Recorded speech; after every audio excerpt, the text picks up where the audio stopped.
ساتھیوں کو سمجھانے کی کوشش کی ہے. دعا کریں اللہ تعالیٰ ان کو جزائے خیر سے. حضرات محترم، اب میں حضور مفکر اسلام کے حکم کے مطابق گزارش کروں گا استاد العلماء شیخ الحدیث اور تفسیر حضرت علامہ پیر سید زید حسین شاہ صاحب دامت برکاتہ القدسیہ سے وہ تشریف لائیں اور اپنے کلمات عالیہ سے ہم سب کو نوازیں. نعرہ تکبیر، نعرہ تکبیر، نعرہ رسالت، نعرہ رسالت، نعرہ حیدری، نعرہ حیدری، آشکار مصطفیٰ، پیر سید زید حسین شاہ صاحب زندہ باد.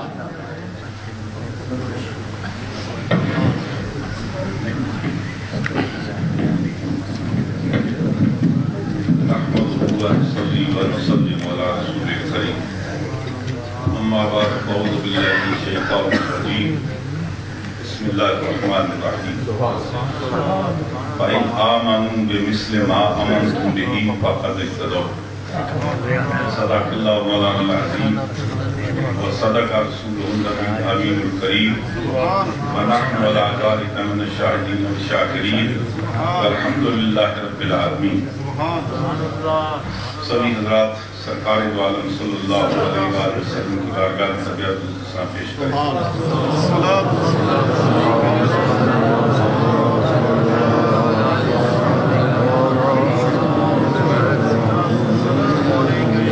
حضرات گرامی، آج کا اجتماع اور اہل دل کا مجمع سرکار دو عالم صلی اللہ علیہ وآلہ وسلم کی یاران وفا کی بارگاہ میں خراج عقیدت پیش کرنے کے لیے منعقد ہے. میں جب یہاں آیا تو خیال تو یہی تھا کہ عصر سے لے کر اپنے مغرب سے لے کر عشاء تک حضرت کا بیان ہوتا. ہم تو بیان سننے کے لیے آئے تھے، نہ تقریر کرنے کے لیے آئے، نہ یہ پروگرام لے کر آئے. سبحان اللہ. لیکن ایک تھوڑی سی غلطی میں سے ایک ہمارے حضرت علامہ براقوی صاحب نے کی ہے. انہوں نے لفظ کلمات ادا کیا. تو مرکب کی تعریف یہ ہوتی ہے کہ جو 2 سے لے کر 1000 کلمات تک مشتمل وہ کلمات ہی ہوتے ہیں.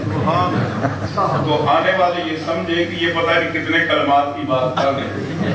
تو ہم نے بھی جناب 1000 کلمات کی بھرمار لگا، وقت کا خیال نہیں کیا. صحیح بات. اس لیے میں اس طرح کے کلمات نہیں کہوں گا، صرف حضور کے ایک حدیث آپ کو سنانا. حدیث قدسی ہے. سرکار دو عالم صلی اللہ علیہ وآلہ وسلم آپ ارشاد فرماتے ہیں کہ خداوند قدوس ارشاد فرماتا ہے کہ مجھے اس وقت انتہائی اللہ تعالیٰ کی ذات خوش ہوتی ہے کہ جب 2 مسلمان آپس میں مل کر خوش ہوتے ہیں. وہ 2 مسلمان کہ جن کے درمیان نہ تو نسب کا رشتہ ہے، نہ علاقائیت کا رشتہ ہے، نہ وہ ایک استاد کے شاگرد ہیں، نہ وہ ایک پیر کے مرید ہیں. ان کے درمیان رشتہ بھی میری وجہ سے ہے. ان کے درمیان قدر مشترک میری ذات ہے کہ وہ مجھے ایک ماننے والے ہیں. اب ان کے پیار و محبت کا مظاہرہ بھی اسی بنیاد پر ہے کہ ان کی محبت میری بنیاد پر ہے. تو جو محبت میری بنیاد پر وہ یقینی طور پر اللہ تعالیٰ کے لیے اس سے بڑھ کر خوشی کا مقام ہے. آپ نے دیکھا ہوگا جب بہن بھائی آپس میں پیار و محبت کے ساتھ پیش آتے ہیں، ایک دوسرے سے الفت و محبت کرتے ہیں، تو ان کے پیار و محبت کو دیکھ کر والدین بہت خوش ہوتے ہیں. کیوں خوش ہوتے ہیں؟ اس لیے کہ ان کے درمیان وجہ اشتراک ہماری ذات ہے. یہ ان کو بھائی کے رشتے میں کس نے ملایا ہے؟ یہ ہمارے وجود نہیں، ہماری وجہ سے درمیان ان کے درمیان یہ الفت و محبت کا مظاہرہ ہے.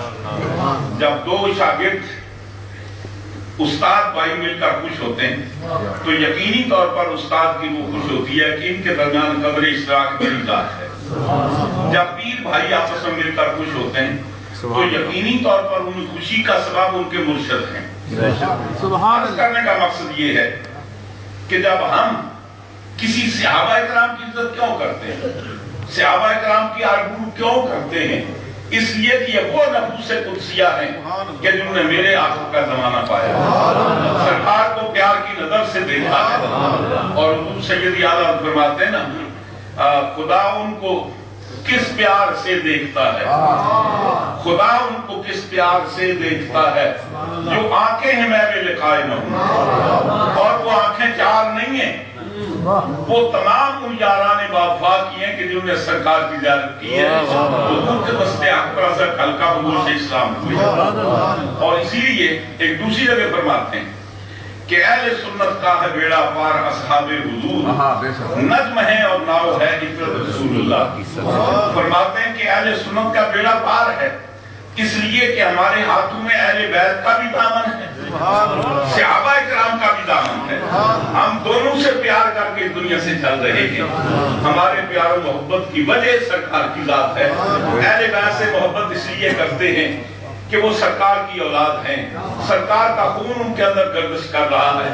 صحابہ اکرام کی عزت و اکرام اس لیے کرتے ہیں، یہ وہ پاکیزہ لوگ ہیں کہ جنہوں نے سرکار کا زمانہ پایا، اور یہ زمانہ وہ ہے کہ جس کی تعریف میرے مصطفیٰ نے کی۔ حضور فرماتے ہیں خیر القرون کرنی، تمام زمانوں سے بہتر میرا زمانہ ہے، ثم الذین یلونہم ثم الذین یلونہم، فرمایا پھر ان کا زمانہ بہترین ہے کہ جنہوں نے میرے غلاموں کا دیدار کیا ہے۔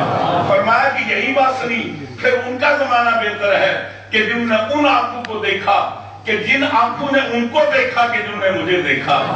اصل وجہ یہ ہے کہ ہم تمام صحابہ کرام کی عزت آبرو کے محافظ ہیں، آبرو عزت پر اپنی جان اور سال سب کچھ قربان کرتے ہیں کہ اس کا تعلق سرکار کی ذات سے ہے۔ آج حضور خوش ہوں گے، آج میرے مصطفیٰ جلوہ فرمایا خوش ہیں کہ آج میرے غلام، میرے امتی، میرے یاران وفا، میرے غلام جنہوں نے قدم قدم پر میرا ساتھ دیا، جنہوں نے مال و جان سب کچھ میری رضا کے لیے قربان کیا، وطن چھوڑنا پڑا تو دریغ نہ کیا، مال و متاع قربان کرنے پڑے تو دریغ نہ کیا، ہر قربانی کا اترے۔ فرمایا کہ آج ان میرے یاران وفا، میرے صحابہ کرام کی محبت کو جگمگانے کے لیے، حقیقت کا اظہار کرنے کے لیے جمع ہوئے۔ میں دعا کرتا ہوں کہ اللہ تعالیٰ مجھے اور آپ کو سب کو سرکار کی ہر نسبت کا احترام کرنے کی توفیق عطا فرمائے۔ ہم تو ان گلیوں کا بھی ادب کرتے ہیں جن میں سرکار گزرتے تھے، ہم ان کانٹوں کا بھی ادب کرتے ہیں جو سرکار کی بستی میں اگے ہیں، ہم ان ریگ داروں کا بھی ادب کرتے ہیں جنہوں نے میرے مصطفیٰ کے تلو مبارک کی بوسہ لیا ہے۔ اور کیوں نہ ہو، اعلیٰ حضرت فرماتے ہیں، آپ فرماتے ہیں کہ کھائی قرآن خاکے گزر کی قسم، کھائی قرآن خاکے گزر کی قسم، فرماتے ہیں کہ اللہ تعالیٰ نے بھی اس خاک کی قسم کھائی کہ جنہوں نے میرے مصطفیٰ کے تلووں کے بوسے لیے ہیں۔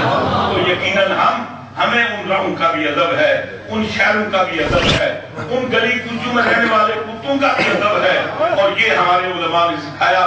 مولا جامی فرماتے ہیں کاش جامی تیرا نام مدینے کے کسی کتے کا ہوتا تو چلنے پھرنے والے تجھے کتے کے نام سے، جامی کے نام سے کتے کو یاد کرتے، تو سرکار کے شہر میں میرے نام کا بھی ذکر ہو جاتا۔ ہم تو ان کے خادم ہیں، غلام ہیں۔ اللہ تعالیٰ اسی پر ہمیں زندگی عطا فرمائے اور اسی عقیدے پر ہم دنیا سے رخصت ہوں۔ تقریر کرنے کا وقت نہیں ہے۔ وہ بحمد تعالیٰ حضرت علامہ صاحبزادہ مظہر حسین شاہ صاحب گیلانی تربیت کا حق ادا کیا ہے۔ بحمد تعالیٰ پتہ چلتا تھا جس علم کی جولانی تھی، جس گفتگو کے تازی پہلو پر سوار تھے، وہ علم جھلک رہا تھا اور کسی کی تربیت نظر آ رہی تھی۔ اور پھر جناب حضرت علامہ سید طالب حسین شاہ صاحب گردیزی، بارہا ان سے ملاقات ہوئی، ان کے آج بیٹے کو دیکھ کر انتہائی طبیعت خوش ہوئی۔ یقینی طور پر حضرت خاتون جنت کا خون بول رہا تھا۔ اللہ تعالیٰ ان بزرگوں کا سایہ ہمارے سروں پر قدر کرے۔